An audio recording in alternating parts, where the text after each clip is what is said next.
Roosevelt est né d'un réel problème pour se rapprocher des animaux.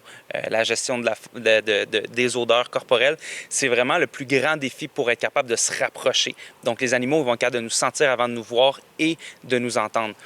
Puis, avec une expérience complètement folle, ce qui est arrivé, c'est que je me suis rendu compte que la respiration, c'est 80% de toutes les odeurs qu'on génère. Puis en fait, il n'y a aucune solution actuellement.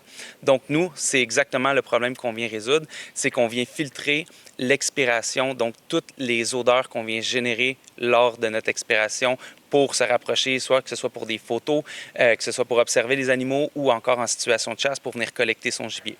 Donc, on est venu vraiment être capable de créer un outil haut de gamme, performant, mais qui est 100% adapté aux différents défis qu'on peut avoir quand on va être à l'extérieur. Donc, gestion de l'humidité, la restriction de l'air, etc. Puis, c'est vraiment ça qui est excitant. Donc, c'est vraiment un masque qui vient filtrer l'expiration, mais qui ne vient pas filtrer l'inspiration avec un filtre rechargeable. Donc, la technologie des filtres peut varier dépendamment des besoins. Donc, on a d'autres industries où d'autres types de filtres peuvent avoir d'autres utilisations. Donc, on peut penser à l'industrie de la pêche, on peut penser à d'autres industries au-delà du outdoors, par exemple des technologies où on a besoin de ne pas contaminer les environnements dans lesquels on travaille, mais l'environnement dans lequel on travaille ne peut pas nous contaminer, nous, en tant qu'individus. Donc, on peut faire référence aux salles propres, on peut faire référence au marché alimentaire, au domaine manufacturier, où on développe des produits, où on fait l'emballage des produits, etc. 100% de ces personnes doivent mettre des masques. On ne peut pas contaminer les produits sur lesquels ils travaillent, mais c'est restrictif parce que ça fait des deux côtés. Donc, avec notre technologie, non seulement qu'on n'a pas de restriction, on file juste d'un côté. On a des valves à l'intérieur du produit, donc deux entrées vraiment indépendantes. Donc, l'air va venir rentrer à l'inspiration. À l'expiration, les valves vont se fermer.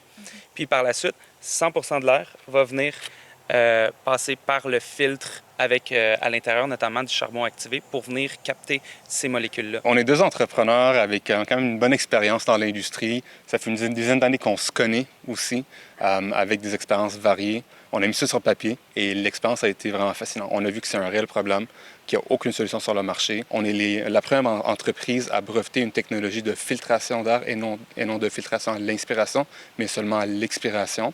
On s'est entouré d'experts pour pouvoir prendre nos ambitions et les amener au Québec et au Canada, mais aussi à l'international.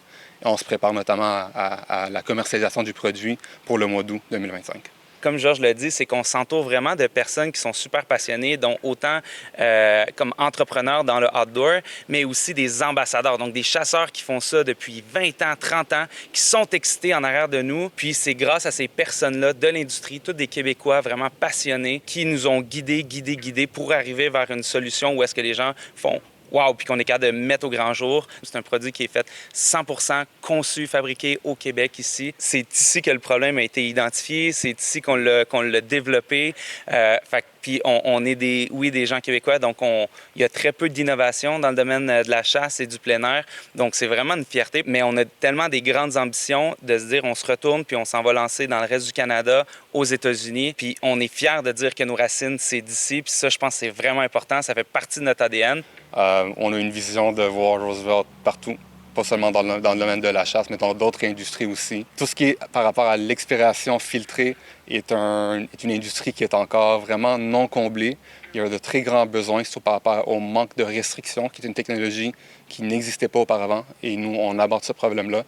Donc, on est vraiment sur un processus de vision à long terme où Roosevelt peut avoir sa marque dans différentes industries à travers une technologie qui est maintenant disponible, qui est efficace et que le public a besoin. Roosevelt va venir s'établir avec le temps dans d'autres industries. Ce qu'on veut aussi faire, c'est de venir régler ce problème-là, d'amener aussi le produit encore plus loin. Donc, il y a déjà des choses, je ne veux pas trop liquer d'informations, mais on a déjà plein d'améliorations au produit qu'on va être capable d'amener le brand à un autre niveau en termes d'équipement, en termes d'innovation. Puis, c'est avec cette vision audacieuse-là, avec un produit haut de gamme sans compromis, qu'on va venir développer puis continuer d'innover dans ce domaine où les gens cherchent de l'innovation et il y en a très peu à offrir. C'est vraiment le début de le premier produit d'une suite d'autres projets ambitieux, en fait. Ouais. On se le fait dire souvent dans des industries connexes, comme par exemple l'industrie de la pêche. On a un afflux de technologies de nouvelles technologies, de nouveaux produits qui sortent à tous les jours et tout le monde l'achète. Parce qu'on voit vraiment un besoin pour ces technologies-là, pour ces produits-là. Dans le domaine de l'observation de la faune, de la chasse, on a un besoin criant de technologies, de nouveaux produits, mais il n'y en a pas qui sortent. Donc pour nous, on veut vraiment prendre cette place-là